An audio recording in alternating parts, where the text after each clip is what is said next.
Welcome back. Last week I interviewed the Daily Wire's Ben Shapiro on the crisis in Israel. His powerful emotional analysis made headlines around the world. 5 million people have watched that interview so far, a measure of the enormous emotion and division this conflict has awoken. Well, among those viewers was Mohammed Hijab, the controversial pro-Palestine influencer with nearly 1 million YouTube subscribers of his own. Here's what he had to say about it. Do you think Piers Morgan, on fair grounds, would try and speak to me about an issue like this? Or Ben Shapiro, when they know what I'm going to come with? Absolutely not. Don't pretend you don't know who I am. You've been watching my videos. You know what I'm about. Your silence is deafening. And your cowardice is apparent. Well, Mohammed Hijab joins me now. Mohammed, thank you very much for coming in. I hadn't actually watched your videos. I have now. I've watched a few of them. I'm aware you've got a massive following. You've got nearly 1 million YouTube subscribers.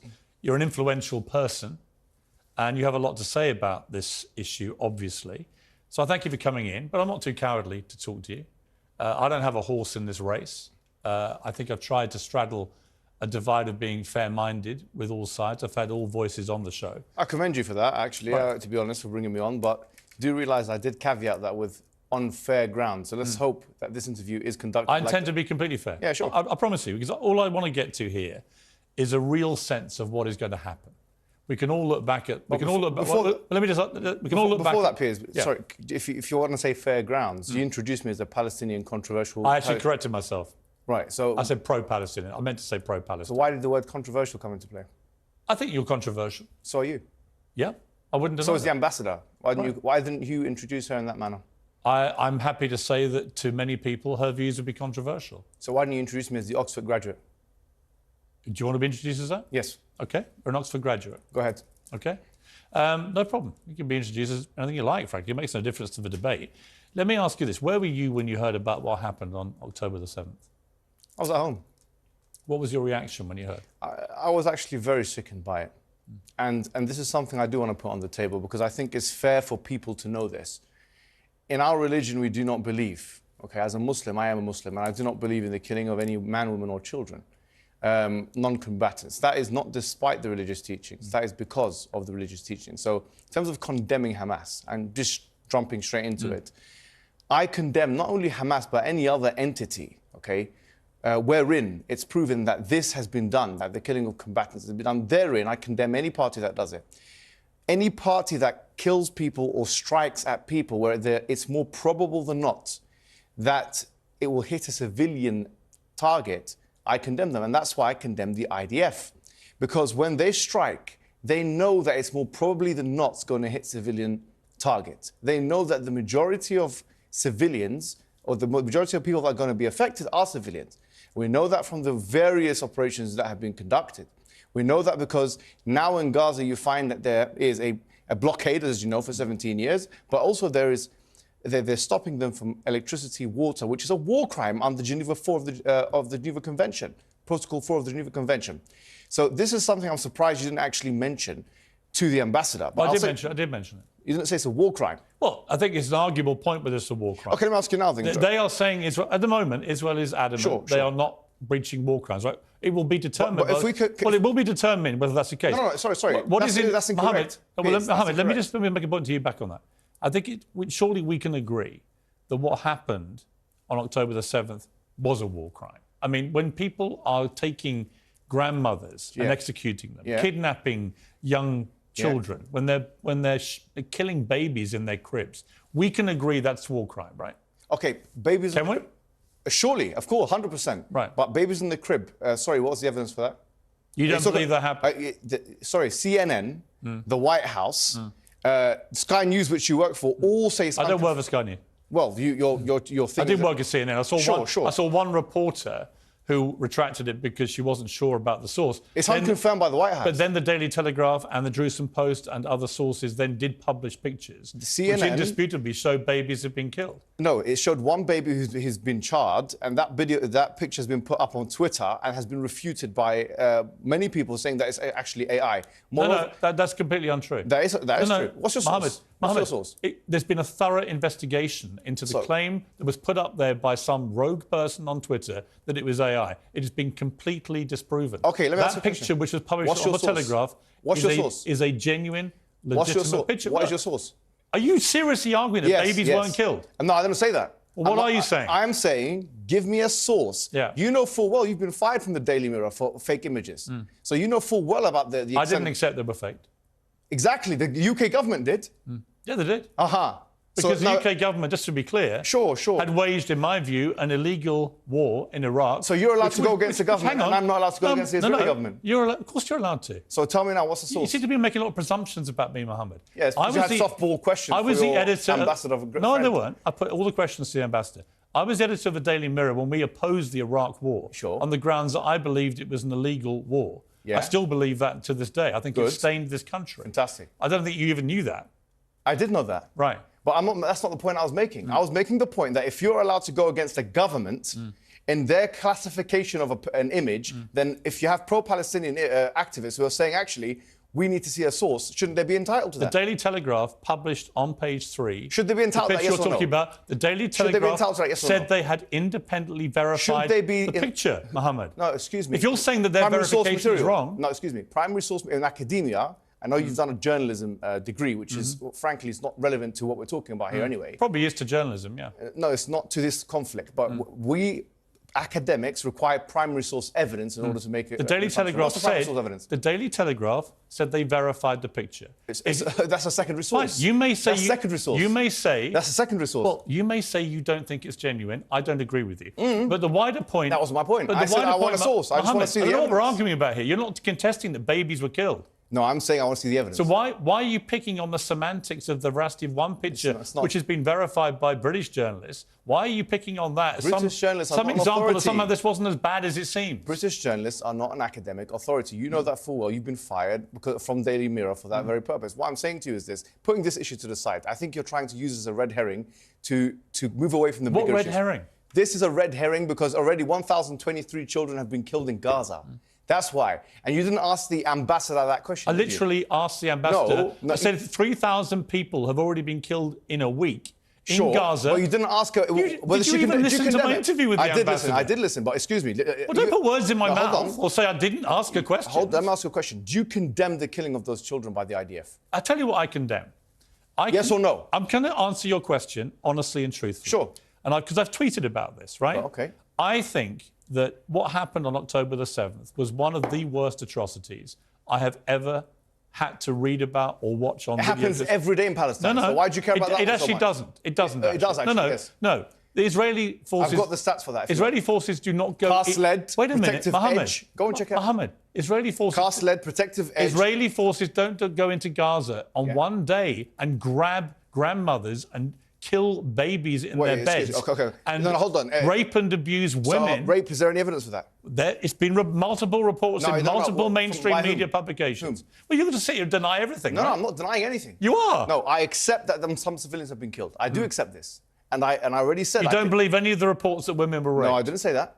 I said that it's still to be do you verified. think they were raped? No, I don't know. It's like the Russell Brand thing. You said we don't know. We need to see the evidence. So why do you apply two different standards? Okay, so it's been reported. When it's Israel, we know they're raped. When it's Russell Brand, you don't know because it's your friend. No, it's been reported by legitimate news sources. When it's Israel, you know they're raped. But when it's Russell Brand, you don't know. Them. When it's Russell Brand, you don't know if they're raped. There's no comparison between Russell Brand and what's happened. It's the same thing. It's a rape allegation. Why are you stuttering? I'm not stuttering. You are stuttering. You don't have anything to say. You're contesting every single thing that I'm saying. Yeah, that's and I'm saying to you, at the end, 1,300 people were brutally 2,000 people have been killed on the other side. Abused. 2,000 people have been killed on the other side. I said that to the ambassador. Okay, but do you condemn that, yes or no? I don't think so. You refuse to condemn? No. You do refuse to condemn? Why are you putting words in my mouth? Because you're not condemning it, are you? What do you want me to condemn?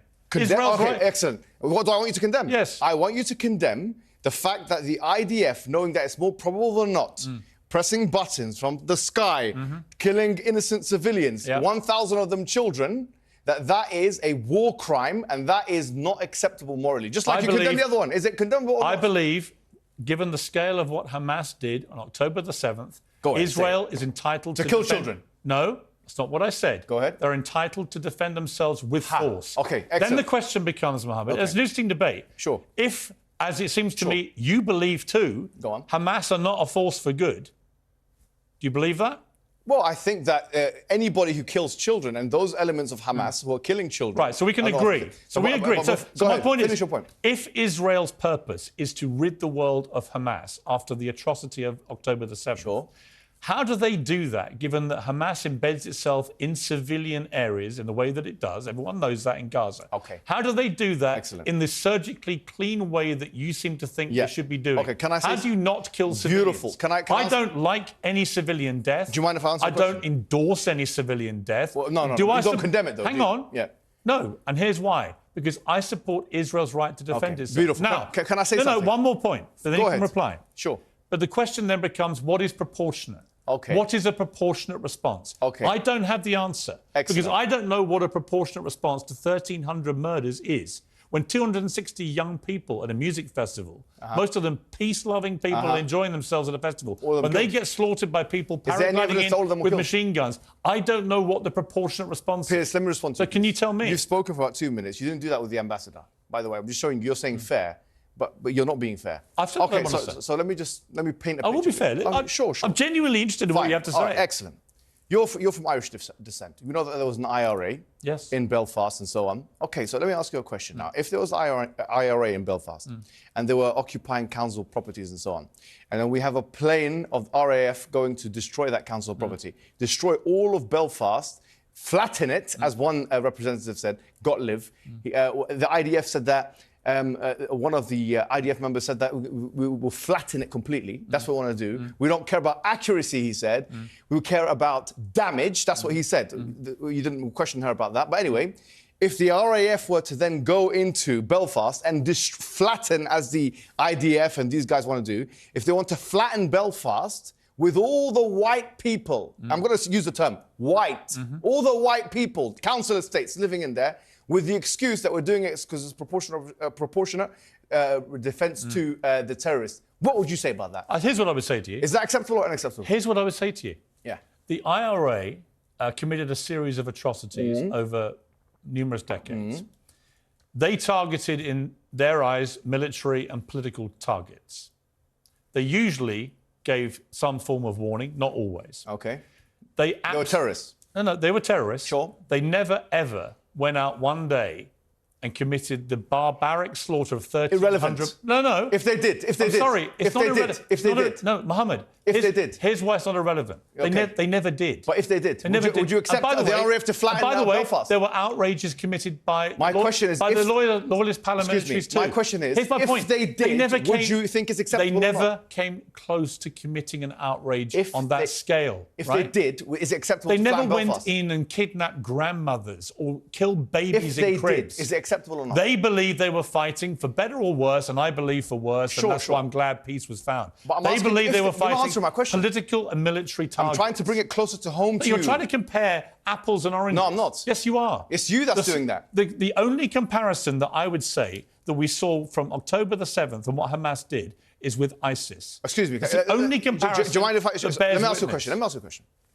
A Palestinian... And ISIS were taken out, by the way, with planes... No, here's my... You didn't do this with the ambassador. I'm going to finish. You did this with Ben Shapiro, which you gave the show to him. No, hang on. I'm giving you plenty of time. No, you're not. I'm giving you plenty. You asked about the analogy of a plane flying over and targeting... But you didn't answer my question. But that did happen, Mohammed, with ISIS. Would you accept Belfast to be flattened or not? Yes or no? Wait a minute. It never happened, so the like for like isn't relevant. It's a hypothesis. It's hypothetical. It's not. I don't do hypotheticals. You don't do hypotheticals? No, let's deal with reality. Okay, let's deal with reality. Now, let me finish. Then you can answer. So you don't answer the question? No. Here's the reality. The British public can see this. Here's the reality, right? British public can see this. Yeah, they can see it. Yeah, go on. They listen to the debate. Keep going. Right? For what it's worth, I think it's a good debate to have. Right? These are questions many people on the pro-Palestinian side are having. I get it.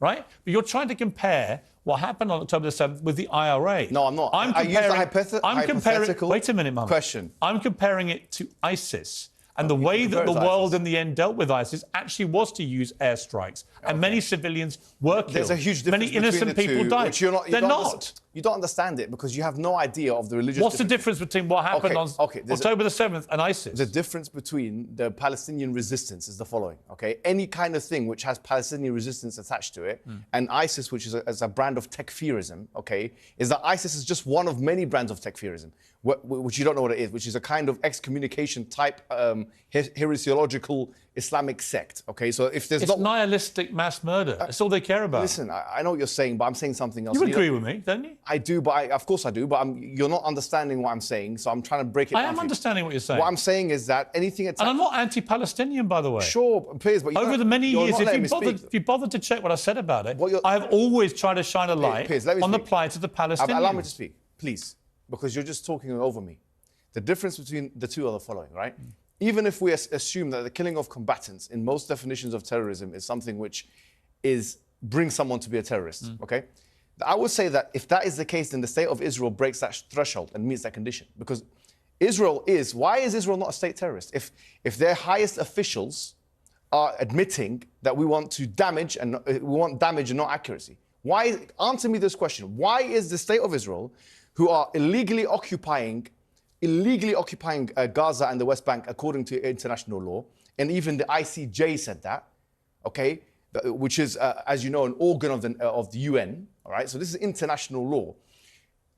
They're occupying, they're seizing, they're bombarding, they're indiscriminately killing, and they're blocking the supply lines. They're using white phosphorus. They're doing what you call mowing the grass, which is every couple of years, every few years, they're killing the Palestinian people. Let me I want to understand what differentiates an Israeli in the sky pressing a button, killing the civilians, from somebody in any terrorist organization shooting the people. Because what differentiates it? Israel will say it has a right to defend itself. So will the terrorists? Right? That's what Osama bin Laden said. And they will. That's exactly Osama bin Laden's argument. No, it's not though. Yes, Hamas, it is. I read his fatwas. Hamas aren't defending themselves. Bin Laden wasn't defending themselves. Define defense. Bin Laden was trying to kill as many of the enemy as possible. Let me ask you a question. How could it be that an occupier is defending itself in the first place? The notion that Israel is defending itself is as absurd as the notion that the rapist is defending itself from the victim. Because Israel is the occupier. You haven't asked me. Hold on. Excuse me, let me finish. Just let me finish. An occupier by international law definition means that they are already in an offensive posture. If they're in an offensive posture, if someone brings you to Piers Morgan, grabs you by the thing, throws you into your bathroom, yeah? You're in your bathroom, you're screaming and they're eating food, having a good time. One day you come out of your bathroom, you try and fight one of them, who's defending who from who? Mohammed, how can you self-defend when you're occupying? Answer me this question. Let me speak now. No, but answer the question. Let me speak. Answer the question first. Fine, I'm going to speak. Yeah. Let me answer. Yeah. I believe that Israel's made a number of bad choices. That's not answering my question. Wait, I'm telling you what I think. You're not answering my question. Telling you what I think. Sure, go ahead. Okay? I don't think Israel's been perfect at all, right? You said they had the moral high ground. I think a lot of the decisions Israel's taken are wrong. I think Benjamin Netanyahu, by the way, his attempts to usurp the power of the Supreme Court this year in Israel has been a complete disaster. Do you condemn them from killing civilians or not? I do not. I will defend them this week. Yes or no? Wait. Yes or no? I will defend them this week in defending themselves against one of the worst terror attacks ever. So you can kill civilians for that? You can target Hamas. Can you target? No, hold on. And if Hamas, the controlling, governing, ruling body in Gaza, hide amongst the public, this is a false. Members of the public will die. You're talking about fallacies. This is called the Moat and Bailey fallacy, which is that you're trying to defend one controversial idea by using another. It's Moat and Bailey fallacy. You can check it up on your own time. The point is this. I'm not asking you whether Israel has a right to defend itself. We've already said of the logical and legal impossibility. The logical and legal impossibility of an occupying power, according to international law, of actually defending itself because it's already... Let me finish. It's already in an offensive posture. Now, I'm saying this. If it is the case, you're just saying it's defending itself against Hamas. Is the only way to defend itself against Hamas by dropping bombs in the most densely populated area, one of the most densely populated areas in the world? Is that the only way?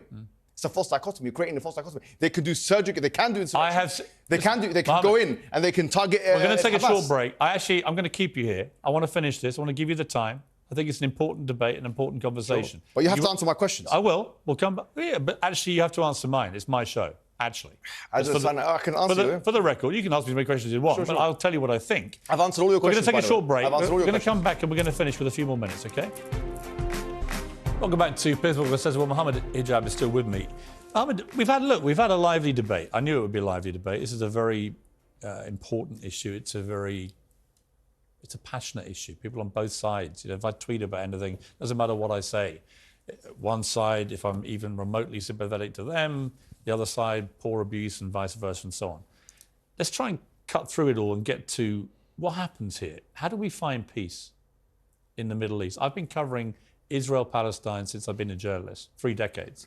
And it seems to me we're as far away now as we've ever been.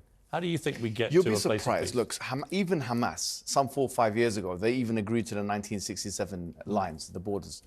And what you have to understand, that this cannot be scapegoated on Hamas, because before Hamas's existence, this was still going on. This was going on before Israel's existence. But do you believe in a two-state solution? No, I believe in... Look, even Hamas was proposing a two-state solution. But do you believe in it? Look, there's advantages and disadvantages. This is a different... I don't know. I mean, it's a difficult one. I'll be Could honest you with imagine 2 states next to each other living in peace? Palestine, Israel. Look, it's a possibility. I mean, as I say, even Hamas was saying that that's a possibility. I mean, this was 4 years ago. But what I want to bring to your attention is that nothing can happen if the international body or the UN becomes a toothless agency. In 2018 to 19, when actually 221 people were killed on a peaceful protest in Gaza. It was called the Great March of Gaza. 220 people died. Hamas didn't shoot a bullet. No rocket was launched, yeah? So 220 people died, and this is even mentioned by the UN and these kind of agencies. They tried to bring it up, the Palestinian Authority, they tried to bring this up to what we call the ICJ, which is part of the UN, okay?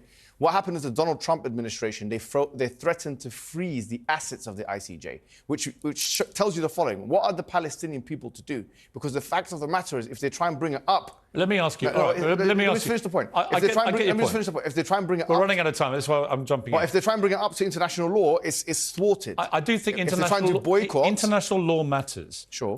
I just don't believe that any peace can be achieved with Hamas in charge. Do you? Before Hamas... Now, after what happened last weekend. Forget about last weekend. Last weekend is... Can't forget about last weekend. No, it's not. Before last weekend, before Hamas in 1987, this was still going on. But not on this scale. And worse. No, it wasn't as bad as this. What are you talking about? What happened on October 7th sorry, that shows ignorance was of the history. single worst assault on a populace since 9/11. It was. Yom Kippur War was 2,600 people died, by the way. 1973. That's false.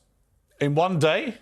In one day, I don't know, about 600 people died in one day. Mohammed, I've got to leave it there. We've run out of time. I gave you more time than I planned to. Sure. I hope you appreciate that. Thank you. And I appreciate you coming in. Thanks.